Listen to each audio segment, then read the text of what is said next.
It started innocently enough with Ken Olsen taking a weekend drive south of Brisbane when trouble struck. Everything was fine, and the next thing I just got rear-ended. I looked up in my rear vision mirror and there's a bloke gesturing and pulling signs at me and going berserk. A camera in Ken's car records what happens next as the driver in the black ute comes into shot, crossing double white lines.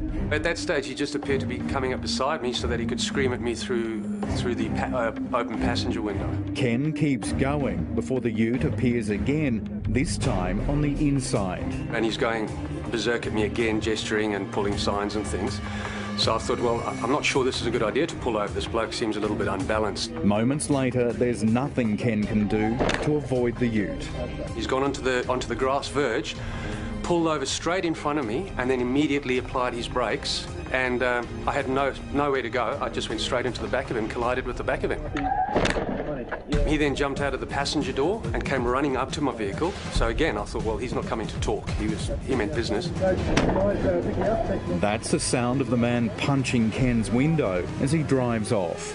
Well, now I realise that this bloke doesn't want to just stop and exchange details. He's got something against me, and I'm now a little bit nervous, but I'm still thinking, well, hang on, he'll cool down. We'll drive down the road a little, he'll cool down. But things were about to heat up even more as the chase continues along the wrong side of the road and off-road. He then came around the left side of me and tried to pull in front of me again. I went onto the wrong side of the road. There was no traffic coming at this stage. I went over onto the right-hand lane. He continued to follow me.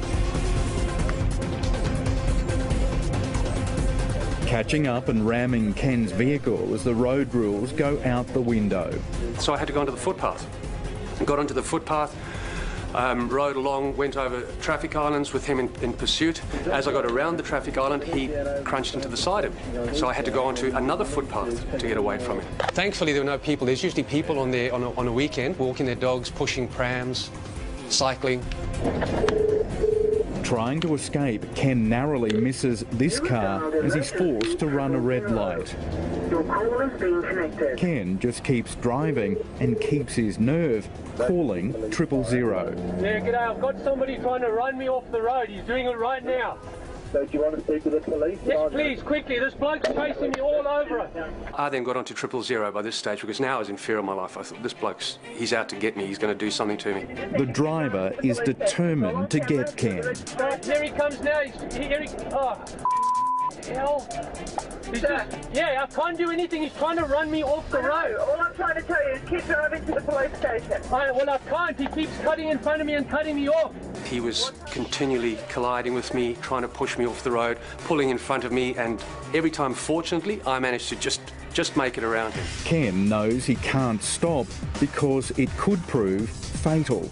He'd crashed my vehicle that many times. I was concerned that it was going to stop going, and I thought, well, once my vehicle's not going, I have no protection. This bloke's going to kill me. He came up beside me a couple of times and actually just sideswiped me, but couldn't push me off the road. And I think then he started dropping back and trying to just flick the back of my ute to get me to roll or spin out or something so that he could get a hold of me. For the first time, we see a young woman in the passenger's seat.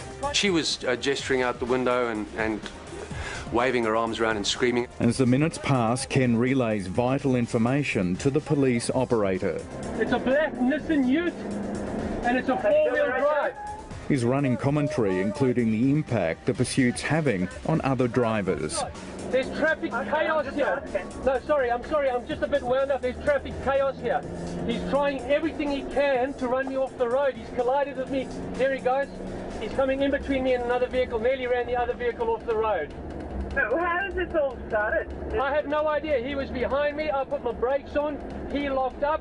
Here he comes on the roundabout. The chase continues, but is about to reach a dramatic climax.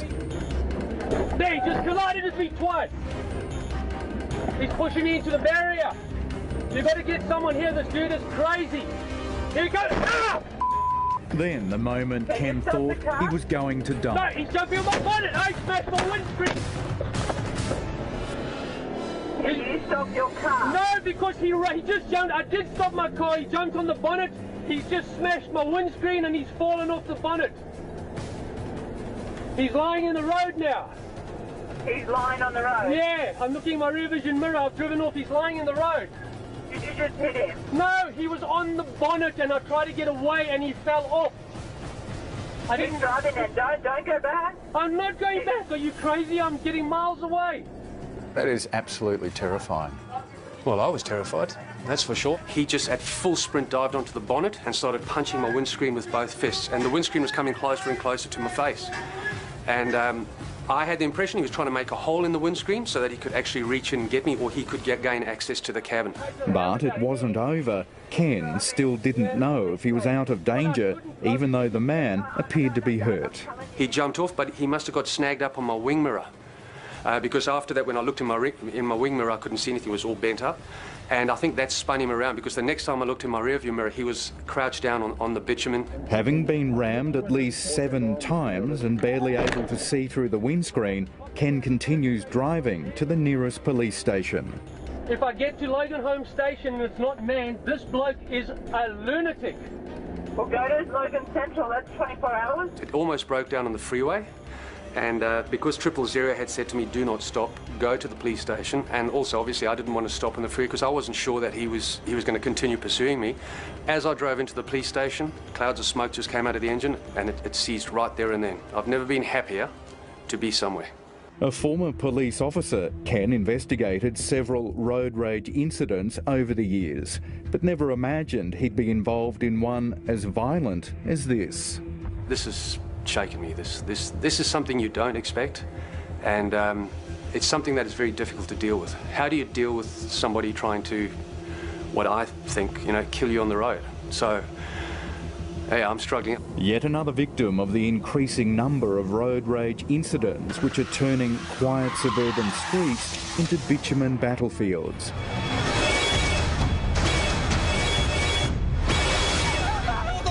Where angry drivers are lashing out against other road users in sometimes unprovoked attacks like Ken's. I had no choice in this matter. If I had just stuck to the road rules, I wouldn't be here talking to you. At very least, I'd be in hospital right now, I imagine. The driver who terrorised Ken might have been caught on camera, but he's still on the run, despite that damning dashboard vision being given to police. Ken says his attacker must be taken off the road, and quickly. What I'd say to you, young man, is you honestly need to get some help. For you to put so many people's lives in jeopardy is just unfathomable.